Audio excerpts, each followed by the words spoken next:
말씀은 갈라디아서 5장 1절 말씀입니다.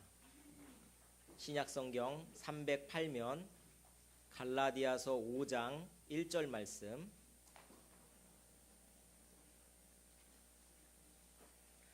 다 같이 한 목소리로 합독하시겠습니다. 그리스도께서 우리를 자유롭게 하려고 자유를 주셨으니 그러므로 굳건하게 서서 다시는 종의 멍에를 매지 말라. 아멘. 할렐루야. 벌써 3월의 첫째 주일이 되었습니다. 오늘 하나님 앞에 나와 예배드리는 여러분 모두에게 하나님의 크신 은혜와 축복이 넘치시기를 주님의 이름으로 축원합니다. 우리 민족의 역사는 눈물의 역사였습니다. 그래서 함석헌 씨는 이렇게 썼습니다. 쓰다가 말고 붓을 놓고 눈물을 닦지 않으면 안 되는 이 역사. 눈물을 닦으면서도 쓰지 않으면 안 되는 이 역사. 이런 식으로 썼어요. 그야말로 눈물 없이는 다시 회상하기 어려운 이 3.1절 제99주년이 바로 지난 목요일이었습니다. 우리를 짓밟고 있었던 일본의 항거에서 독립을 외치고 만세를 불렀던 사건입니다. 이때 전국적으로 집회 횟수가 1542회가 있었고 참가 인원이 202만 명을 넘었고 사망자가 7,500여 명, 부상자가 15,900여 명, 그 다음에 검거된 사람들이 52,700여 명이 그렇게 됐습니다. 불탄 건물은 교회가 47개, 학교가 2개, 민가가 715채입니다. 특히 교회에 대해서 일제가 이 3.1운동 이후에 대대적인 보복을 가했습니다. 왜냐하면 기독교가 3.1운동을 주도했기 때문에 그렇습니다. 우리가 잘 아는 제암리교회의 이 학살 사건도 마찬가지고 화수리의 집단 학살 사건도 역시 마찬가지입니다. 당시 헌병대가 예수 믿는다고만 하면 전부 다 잡아들였어요. 그래서 당시에 이 전국교회 안수집사 이상 교회 직분자의 절반가량이 옥고를 치르거나 죽었습니다. 일반 신도도 30% 이상이 감옥에 갇히거나 죽었습니다. 예수 믿는 사람들 기독교인만 28,000명이 감옥에 가거나 죽었습니다. 예수 믿는 사람들은 나라의 여러 가지 위기에 대해서 모른 척하는 사람들이 아닙니다. 나라를 사랑하고 민족의 십자가를 지는 그런 사람들입니다. 어떤 사람들은 그렇게 말합니다. 3.1운동은 실패했다. 왜냐하면 3.1운동 만세, 독립만세 외쳐봐야 그렇다고 조선 총독부가 물러간 것도 아니고 우리나라가 해방된 것도 아니지 않느냐, 그렇게 말을 합니다. 그럼에도 불구하고 세계 어떤 저항운동보다 더 높이 평가하는 이유가 있습니다. 첫째는 전 민족의 참여도가 높았습니다. 인도 하면 생각나는 사람이 간디인데 이 간디의 저항운동도 유명하지만 그 간디의 저항운동에는요, 그 4가지 계급 중에 브라만 계급은 그걸 거부했어요. 그런데 3.1운동은 참여하지 않은 계급이었어요. 소위 양반이고 다 가리지 않고 다 했어요. 각 종교 다 했어요. 둘째, 비폭력적인 방법이었습니다. 간디의 비폭력 운동을 능가한 이 비폭력적인 총을 쏘는데도 그냥 만세 불렀지 같이 총칼 들지 않았다는 거예요. 셋째, 전국이 동시에 일어난 운동이었습니다. 요즘 같으면 텔레비 보고 다른 데서 하는 독립만세를 본뜰 수도 있는데, 그런데 그때는 텔레비가 있습니까? 뭐가 있습니까? 전화와 전보도 일본의 통제를 받습니다. 철도와 우편도 일본에게 다 장악되어 있습니다. 그러니까 뭘 전파하려도 전파할 도구가 없어요. 요즘처럼 무슨 SNS가 있어요. 휴대폰으로는 뭘 전달하겠어요. 그러니까 이렇게 의사소통이 어려웠던 시절인데도 불구하고 전국이 일어났어요. 함경북도에서 제주도에 이르기까지 제일 먼저 만세운동을 불렀고 제일 나중에 부른 동네 이 차이가 한 달 이내라는 거예요. 그러니까 그때 당시에 이 열악한 어떤 통신 수단을 고려해 볼 때는 엄청난 전국이 동시에 일어난 운동이었다는 겁니다. 넷째, 나라에 대한 개념 자체가 바뀌었습니다. 3.1운동 전에는 임금님이 나라의 주인이었습니다. 임금님도 이건 내 나라라 그랬고 모든 백성들도 이건 임금님 나라라고 그랬어요. 나라를 위해 싸워도 그건 나라를 위해 싸운 게 아니야. 임금님을 위해 싸운 거예요. 그런데 3.1운동 이후에는 나라의 주인이 백성이라는 개념이 생겼습니다. 백성들은 임금님 나라라고 부르지 않고 우리나라라고 부르게 되었습니다. 한국의 근대 민족주의 개념을 만든 운동이 바로 3.1운동이에요. 세계 어디에서도 이렇게 획기적인 전환점을 가진 운동이 없어요. 영국의 권리청원, 프랑스 대혁명, 미국의 독립전쟁 그 이후에도 이런 그 개념들이 만들어지기는 했지만 피지배국인 상태에서 이렇게 명확한 근대성을 만들어낸 것은 3.1운동이 아주 독보적입니다. 우리는 3.1운동을 생각할 때마다 그 비참한 과거를 기억하게 됩니다. 그러나 비참한 과거를 기억하는 것만으로는 부족합니다. 그 비참한 과거가 다시 반복되지 않도록 하는 것이 매우 중요한 거예요. 어떻게 되지 않도록요? 반복되지 않도록.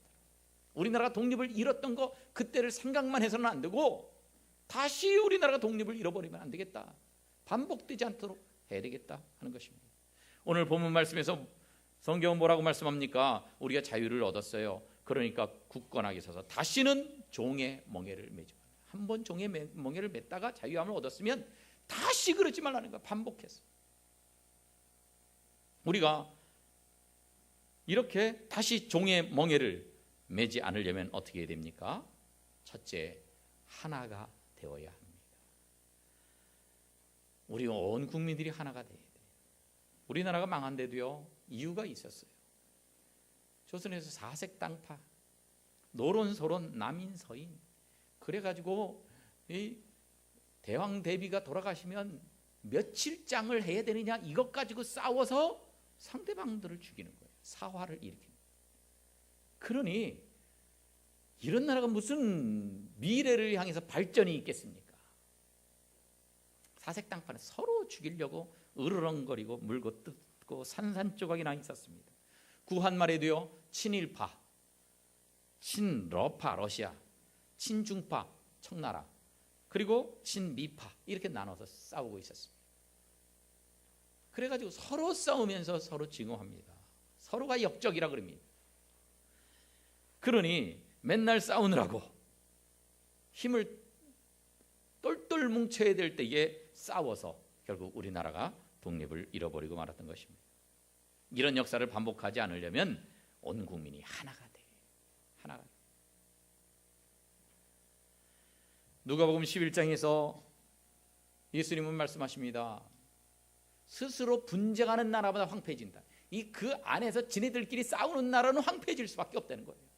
또 스스로 분쟁하는 집은 그 안에서 식구들끼리 싸우는 집은 그런 가정은 무너질 수밖에 없다는 겁니다. 하나가 돼야 돼. 한 마음이 돼. 그런데 요즘 우리의 실상은 어떻습니까? 독립을 잃어버렸을 때 그 상황과 비슷하지 않습니까? 그때는 그나마 남북이 하나였지만 지금은 남북도 나눠져 있습니다. 그리고 남한만 하더라도 동서 갈등, 영남과 호남 간의 갈등, 좌우 갈등, 좌파와 우파의 갈등, 세대 간의 젊은 세대와 기성 세대 간의 갈등, 이런 것 때문에 서로 적대시하고 있어요. 근데요 조금씩의 차이는 있어요. 뭐 그게 어딘들 완벽하게 없는 데가 어디 있겠어요. 그러나 심각한 거는 이게 너무 골이 깊다는 거예요. 특히 이념 갈등, 이 좌우 갈등이요 엄청납니다. 좌파 사람이라고 100% 잘못하고 우파 사람이라고 100% 잘못했겠어요. 사람은 잘한 것도 있고 잘못한 것도 있어요. 근데 우파에서는 좌파 사람을 보면 100% 잘못했대요. 좌파 사람은 우파 사람들을 보면 100% 잘못했대요. 그리고 지네 쪽의 사람은 잘못해서도 무조건 잘했대요. 이게 생각보다 너무 심합니다. 이 통합이 돼야 돼요. 하나가 돼야 되는데 서로를 증오하는 마음이 강하고 이래가지고 이 정도로 마음이 나눠져서 사색당파로 그렇게 싸우다가 우리나라가 독립을 상실했던 그때가 재현돼서는 안 되지 않겠는가 하는 걱정이 있습니다. 무조건 반대하고 무조건 미워하고 증오하는 거 잘못된 겁니다. 지금은 우리나라가 한 마음이 되고 하나로 뭉쳐야지 이렇게 싸울 때가 아니에요. 우리에게는 경제적인 힘, 정치적인 힘, 교육, 과학, 군사, 윤리적인 힘도 있어야 됩니다. 근데 무엇보다도 영적인 힘이 있어야 됩니다. 예수 믿는 사람들이 먼저 영적인 힘을 가져야 돼요.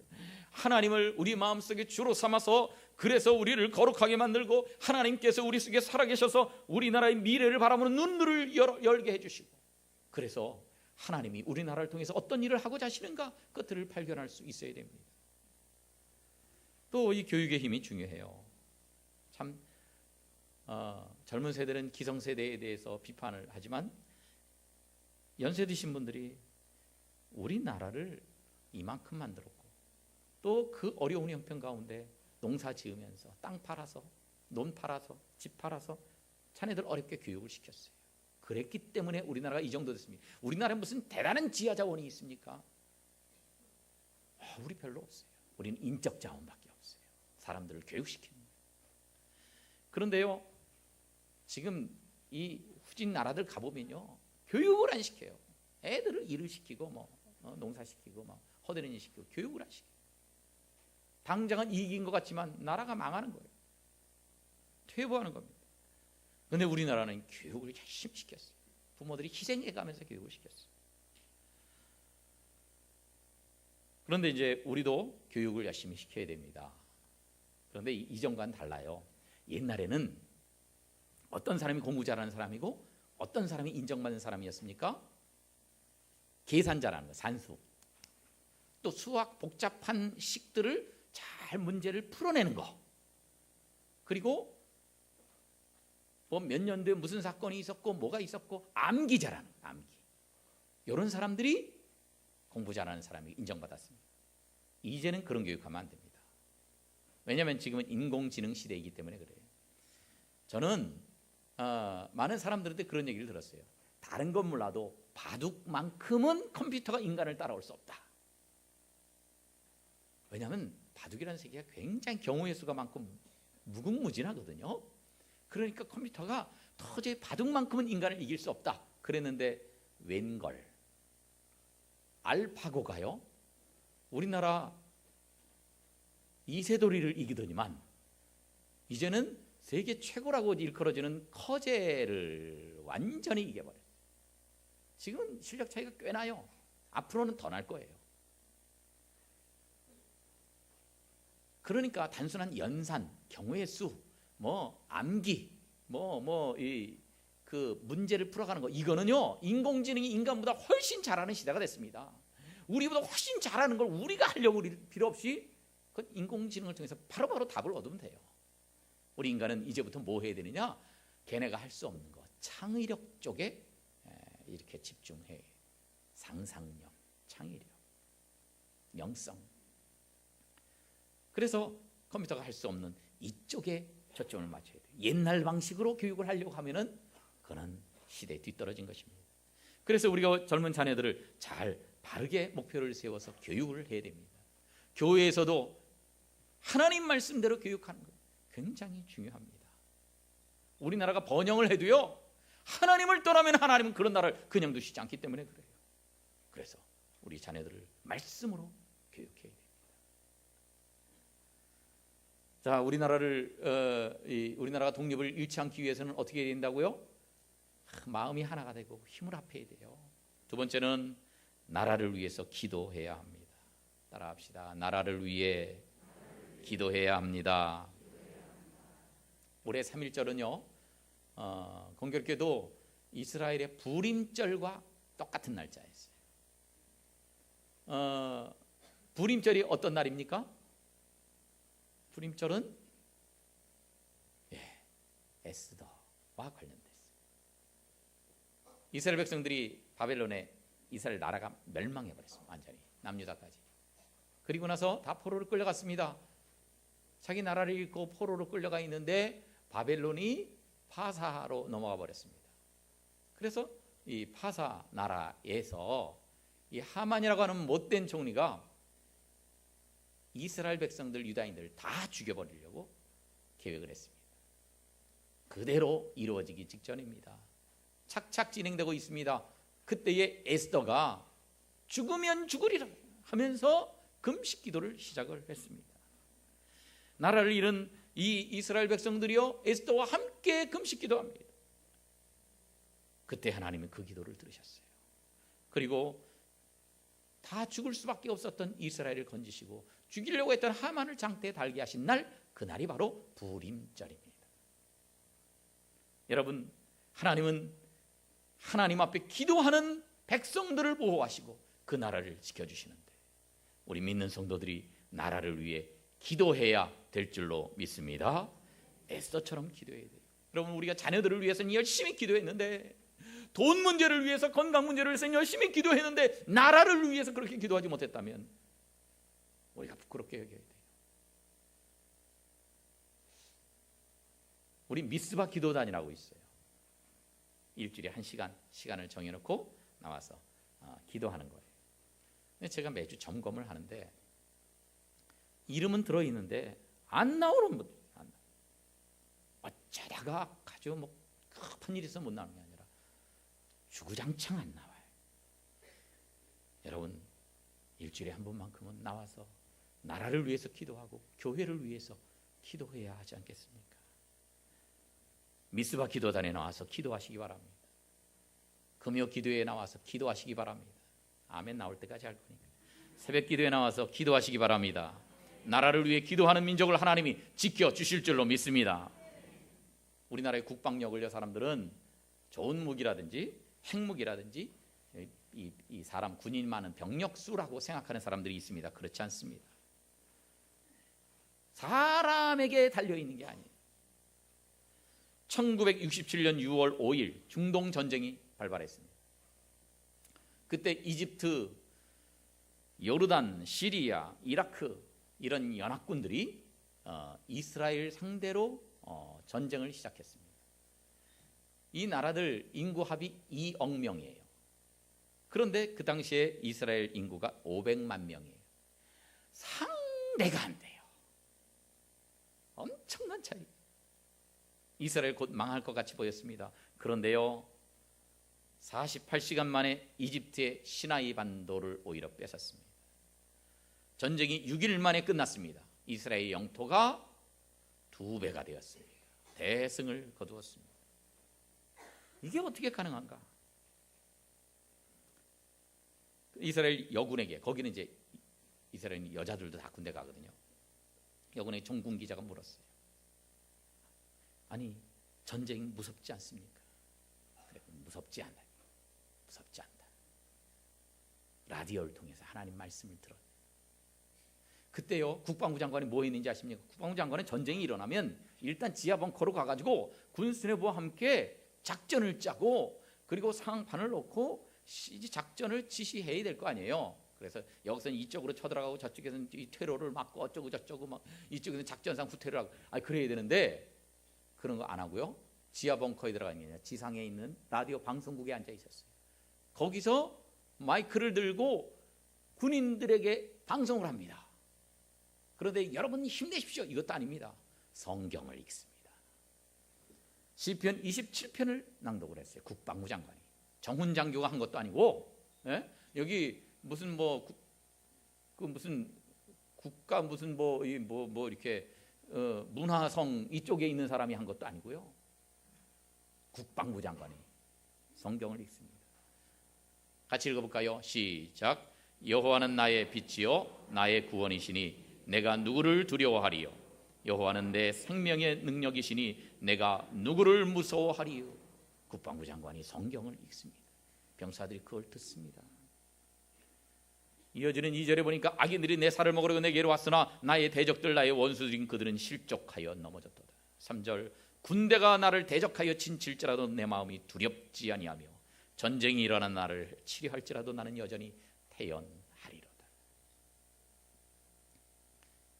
여러분, 전쟁이 사람들에게 속해 있지 않고 여호와께 속해 있다는 것을 믿고 국방부 장관이 전쟁이 났을 때 라디오로 성경을 읽으면서 그렇게 하나님의 말씀으로 그렇게 이 용기를 주었던 나라, 그걸 듣고 하나님 말씀 때문에 힘을 내었던 그런 병사들이 있는 나라가 어떻게 망할 수 있겠습니까? 누가 그 나라를 넘볼 수 있습니까?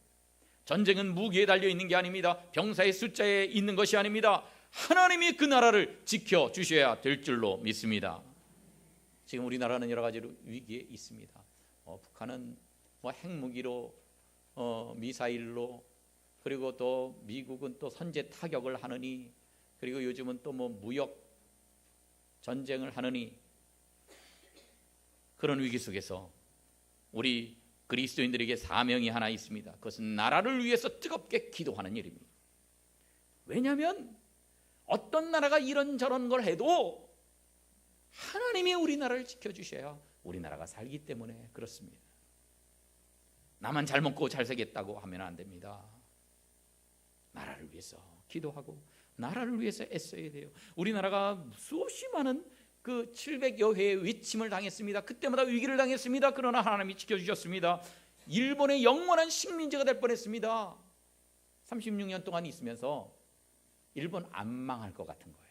그러니까 독립운동을 하던 사람들도 포기했습니다. 우리나라 안에 있던 사람들은. 왜냐하면 일본이 쪼그라들기는커녕 점점 이 동남아까지 먹어가면서 점점 확장만 하고 있거든요. 아이고, 우리나라 독립은 안 될 것 같다. 독립운동 하던 우리나라 국내 인사들도 포기할 정도였는데 하나님이 사랑하셨어요. 그래서 우리나라가 영원한 식민지가 되지 않게 막아주셨습니다. 6.25 때도요, 하마터면 우리나라가 공산화될 뻔했지 않습니까? 일부만 남겨놓고 전부 다 공산화, 다 북한이 점령했는데, 그런데 그것도 하나님께서 막아주셨습니다.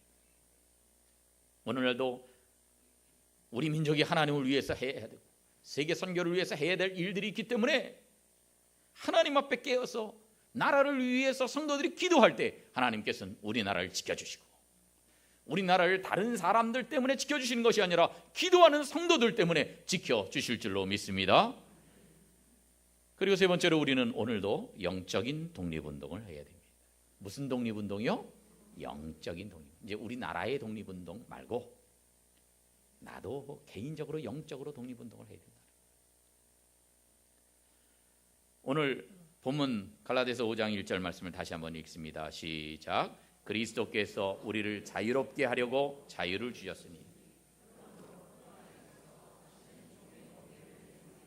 아멘. 그리스도께서 우리에게 자유를 주셨어요. 지옥으로부터의 자유, 사탄으로부터의 자유, 그리고 우리 죄로부터의 자유를 우리에게 주셨어요. 그런데 우리가 다시 종의 멍에를 매서는 안 된다, 그 말씀이에요. 그런데 지금도 우리들로 하여금 이렇게 다시 종의 멍에를 매게 하려고 하는 그런 주체들이 있는 게 사실입니다. 그래서 우리는 이런 것들을 대항해서 영적인 독립운동을 해야 돼요. 영적으로 이제 예속되지 않으려고 노력해야 돼요. 그 대상이 누굽니까? 첫째는 사탄입니다. 사탄은 지금도 할 수만 있거든 믿는 자들도 실족시키려고 애를 쓰고 있습니다. 베드로전서 5장에 보니까 근신하라 깨어라 너희 대적마귀가 무엇같이 우는 사자같이 두루다니며 삼킬 자를 찾는다. 마귀는 지금도 그렇습니다. 그래서 9절에서 뭐라고 말씀합니까? 너희는 믿음을 굳건하게 하여 그를, 즉 마귀를 대적하라고 말씀합니다. 마귀를 우리는 오늘도 대적해야 되는데 일주일 내내 살면서 마귀를 대적해야지 할 생각 전혀 안 하는 사람이 있어요. 자기도 모르게 마귀에게 예속돼 버립니다. 종이 돼 버립니다. 왜냐하면 마귀는 내가 마귀다 사탄이다 그리고 오는 게 아니에요. 하와에게도요 아름다운 이 디자인으로 되어 있는 그 껍질을 갖고 있는 뱀의 모습으로 왔어요. 그때 뱀은 이제 지금과 같은 걸 흉측하지 않았던 것으로 보여집니다. 어쨌든 사탄이 아닌 모습으로 다가옵니다. 때로는 우리 주변 사람들을 통해서도, 우리 가족들을 통해서도, 내가 잘 아는 지인들을 통해서도 나를 이롭게 할 것 같이 옵니다. 보암직도 하고 먹음직도 하고 지혜롭게 할 만큼 탐스럽기도 한 방법으로 우리에게 온단 말이에요. 사탄인 줄 모르고 그냥 냉큼냉큼 먹다가 우리가 종이 되어버려요. 그래서 사탄에 대한 경각심을 가져야 됩니다. 우는 사자같이 삼킬 자를 찾는다고 하는 것을 생각하고 매 순간마다 사탄과 대적하려고 노력을 해요. 깨어 근신하면서 마귀를 대적해서 물리치고 영적인 독립을 유지하는 여러분들 되시기를 주님의 이름으로 축원합니다. 첫째는 사탄을 대항해요. 두 번째는요, 우리의 죄성을 대항해야 됩니다. 우리는 태어날 때부터 죄성을 가지고 태어났어요. 이 죄성은요, 무섭습니다. 우리가 죄 용서를 받았어요. 그리스도의 피로 죄 용서를 받았지만 죄성 자체가 사라진 건 아니에요. 우리 속에 죄성이 남아있어요. 그렇기 때문에 이 죄성이 계속 우리를 죄짓게 만들려고 노력을 합니다. 이것을 성경은 육체의 정욕 또는 육체의 소욕 이렇게 표현합니다. 이 육체의 소욕은요, 갈라디아서 5장 17절을 보니까 뭐를 거스린다 그랬어요? 성령을 거스리는, 성령께서 하시는 일을 못하게 만들어요. 또 우리 영혼을 거슬러 싸운다고 베드로전서 2장에서 말씀합니다.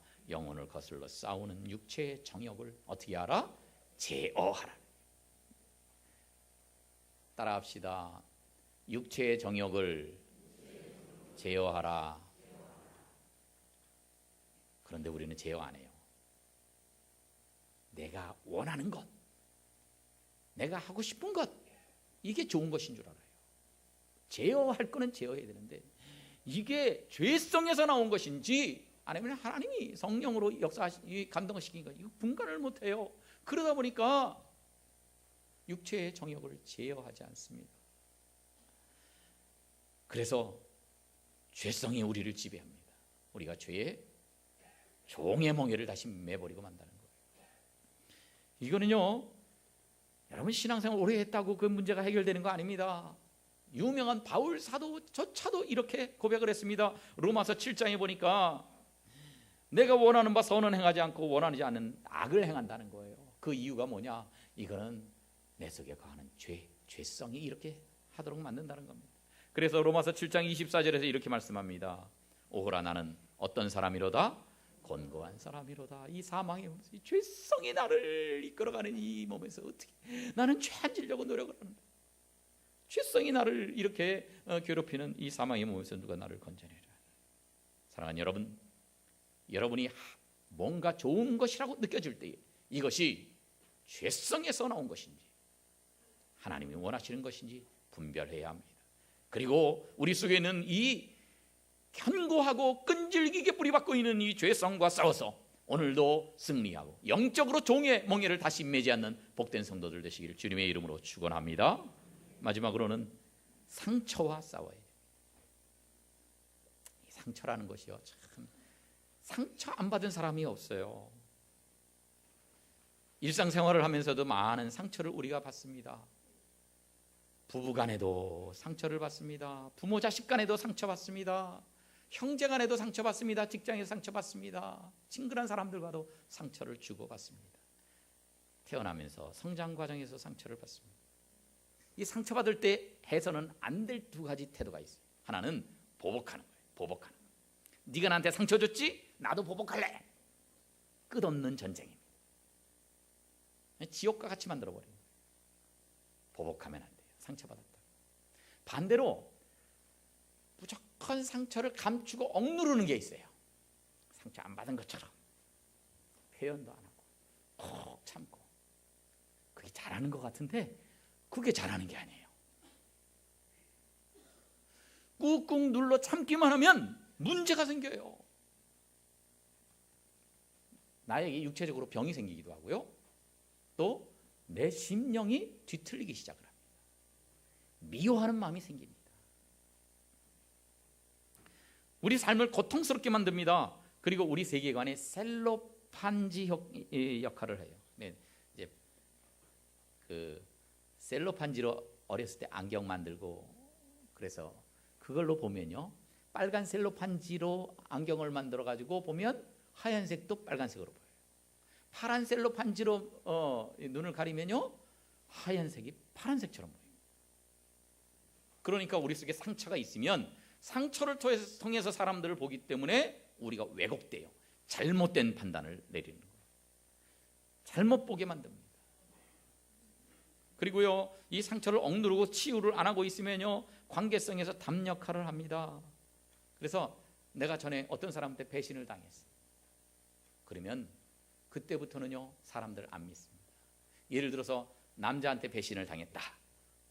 그러면요, 이제 다시 사랑 안 해. 그러면서 그때부터 남자들은 전부 다 남자는 다 그래. 다 미워해요. 그런데 다 그렇진 않거든요. 근데 그걸 스스로 치유를 못하면요, 그게 상처가 관계 속에 담 역할을 해가지고 스스로 고립되게 만들어버립니다. 그걸 극복을 못해요. 뛰어넘지를 못해요. 마침내 자존감을 송두리째 빼앗아갑니다. 분노, 자책, 열등감, 우울증 뭐 이런 것들이 생겨납니다. 결국은요, 우리가 부정적으로 행동하게끔 만들어버립니다. 이걸 뛰어넘어요. 이걸 치유해야 돼요. 보복해서도 안 되고 무조건 억누르고만 있어도 안 돼요. 억누른다고 치료가 되면 치료 안 돼요. 치료해야 돼요. 치료하려면 어떻게 됩니까? 마음의 상처를 극복하려면 첫째는 내가 어떤 상처가 있는가를 스스로 발견을 해내야 돼요. 사람들은요, 아는 상처도 있어요. 저 사람이 나한테 상처 줬지? 그거 아는 것도 있어요. 모르는 것도 있어요. 특히 성장 과정에서 받은 상처를 몰라요. 자기가 왜 그러는지 몰라요. 어떤 사람이요, 직장 상사가 그 어떤 권위적으로 하면 막 그거에 대해서 반발심이 팍 일어난 사람이 있어요. 반발심. 그런데 자기도 몰라요. 왜? 자기가 그렇게 반발심이 일어나는지. 어디에 가서든지 그걸 고압적으로 하는 사람만 있으면 막 반발심이 생겨요. 그게 어디서 왔느냐? 성장 과정에서 아버지가 지나치게 막 이렇게 억눌러요. 그러면요, 애가 감히 아버지한테 대들지 못하고 그게 상처가 돼 있다가 나중에 커서 다른 대상, 아버지와 비슷하게 자기를 억누르는 사람이 있으면 그 사람에게 폭발해요. 때로는 폭발은 안 하지만 마음속에서 들끓어요. 그러니까 인간관계 문제가 생겨요. 그래서 자기도 모르고 있는 내 성장 과정에 상처가 뭐가 있는지를 발견해요. 그것이 굉장히 중요합니다. 상처를 발견하지 못하는 사람은 치료도 못합니다. 내 성장 과정에 어떤 아픔이 있었는지, 어떤 왜곡이 있었는지 이것들을 발견해내야 돼요. 그렇구나. 이런 상처가 있었구나. 상처가 저 속에 숨겨져 있는데 숨겨졌다고 없는 게 아니거든요. 그것들을 발견해야 됩니다. 두 번째는 이 아픔을 드러내는 겁니다. 숨기지 말고 아픔을 드러내. 나는 이런 아픔이 있었다. 이런 고통이 있었다. 이런 상처가 있었다. 고백하는 거예요. 근데 여러분, 이게 드러내는 걸 잘못 드러내면 참 곤란합니다. 이 기술이 필요해요. 상담하는 분한테 이렇게 얘기를 하면 비밀도 지켜주고 그러니까 괜찮아요. 그런데 김 집사님, 박 집사가 나한테 이렇게 상처를 줬는데 막 그 얘기하면요, 가서 전해주네. 그래가지고 또 그 사람이 또 더 화를 내네. 더 큰 상처가 오고 가고 이게 복잡해져요. 그래서요, 사람한테 드러내는 것도 기술적으로 잘하면 괜찮은데 그렇지 않으면 이게 문제가 복잡해지니까 아픔을 감추려고 그러는데 감춰서는 해결이 안 됩니다. 치유가 안 됩니다. 드러내야 돼요. 가장 부작용이 없이 드러내는 대상이 누구입니까? 하나님께 고백하는 거예요. 하나님 앞에 기도하면서 하나님, 내가 과거에 어떤 일을 당했습니다. 하나님, 내가 그때 얼마나 힘들었는지 모릅니다. 얼마나 아팠는지 모릅니다. 얼마나 외롭고 얼마나 괴로웠는지 모릅니다. 하나님 앞에 낱낱이 고하면 눈물로 하나님 앞에 내 속에 있는 심정을 다 토로해 놓는 겁니다. 이런 상한 심령을 주님은 원하신다 그래요. 상한 심령. 상한 심령으로 주님 앞에 나가서 치유의 은총을 구할 때에 주님은 우리를 불쌍히 여기시고 우리 마음을 어루만지시고 우리 마음을 치료해 주실 줄로 믿습니다. 그래요. 그래서 우리 아픔을 하나님 앞에 다 드러내야 돼요. 감추지 말고 드러내야 돼요. 고백해야 돼요. 그리고 나서는 상처를 준 대상을 용서해야 합니다. 저 사람이 나한테 상처 줬는데 어떻게 내가 용서해? 아닙니다. 진정한 치유는 진정한 용서에서 시작이 됩니다.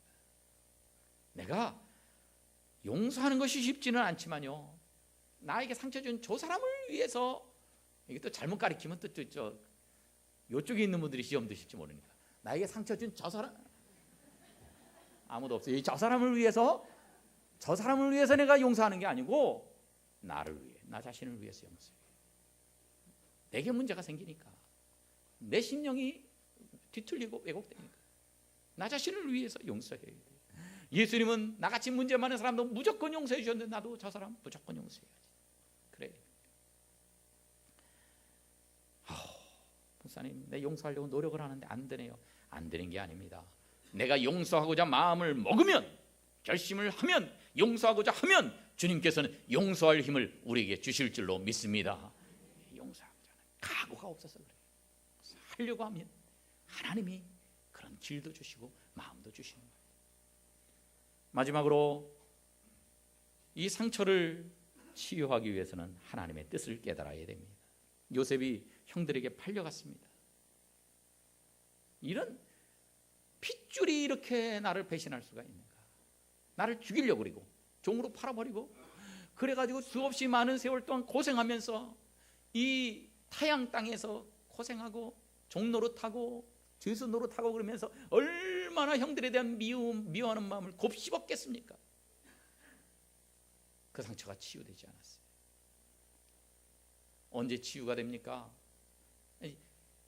치유가 안 됐기 때문에 나중에 형들이 찾아왔을 때 베냐민을 인질로 잡아서 시험을 하는 겁니다. 아직도 너희들이 그런 마음 갖고 있느냐 안 갖고 있냐. 그런데요, 요셉이 하나님의 뜻을 깨닫게 될 때에 그때의 진정으로 용서를 합니다. 그래, 당신들이 나를 팔았다고 생각했어. 당신들을 미워했어. 그런데 당신들이 나를 판 게 아니요, 하나님이 나를 이 길로 보내셨어. 우리 이스라엘 민족을 이 가뭄에서 구원시켜 주시려고 나를 먼저 애굽 땅에 보내신 거예요. 당신들이 보낸 게 아니라 하나님이 보내셨어. 이 하나님의 뜻을 깨닫게 될 때에 진정으로 그 형들을 사랑하고 통곡을 하면서 그렇게 용서할 수가 있었던 것입니다. 요셉처럼 내가 받은 상처에도, 내가 당한 아픔에도 분명히 하나님께서 이루시고자 하는 뜻이 분명히 있는 줄로 믿으시길 바랍니다. 하나님께서는 그걸 통해서 뭔가를 하려고 우리에게 아픔을 주셨어요. 그 뜻을 이해할 때, 그 뜻을 깨달을 때에 그때 우리가 진정으로 용서도 하고 우리 마음속에 진정한 치유가 있게 되는 것입니다. 이 상처를 치유하지 않으면요, 우리는 미움이라는 종의 멍에를 다시 매는 거예요. 그런데 이 상처를 치유할 때에 우리는 하늘의 별과 같이 빛나는 존재가 됩니다. 상처는 치유할 때에 별이 되는 거예요. 유명한 말이 있잖아요. Scars into stars. 상처는 별이 된다. 사랑하는 여러분, 상처는 가슴을 안고 미움의 종의 멍에를 다시 매지 마십시오. 오히려 상처를 치유해서 큰 복을 받고 하나님의 쓰임을 받으십시오. 다시는 마귀의 종이 다시 되지 말고, 죄성의 종이 되지 말고, 상처의 종이 되지 말고 영적으로 독립하는, 그래서 주님 주신 자유를 만끽하며 살아가는 복된 성도들 되시기를 주님의 이름으로 축원합니다.